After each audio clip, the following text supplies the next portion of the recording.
Good evening and welcome to the Financial Week. I'm Andrew Laidley.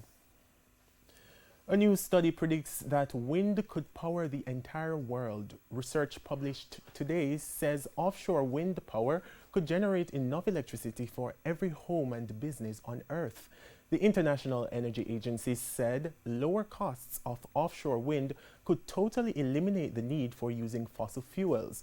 The report is the first time the Paris-based energy watchdog has conducted such a comprehensive study of offshore wind.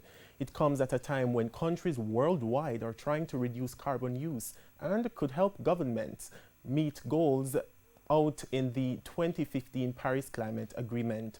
According to the IEA study, offshore wind accounts for just 0.3% of the global power supply.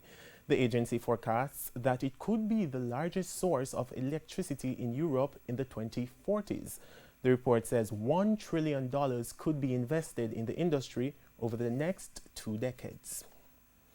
To currency trading now. Currency trading ended today with the US dollar selling for $138.79. The Canadian dollar sold for $108.52.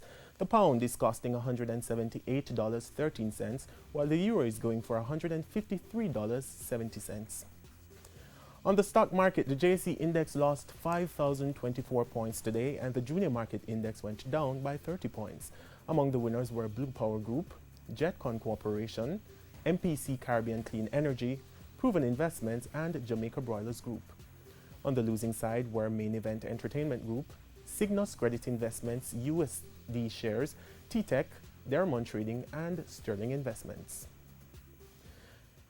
And that's the Financial Week. I'm Andrew Laidley. Good evening.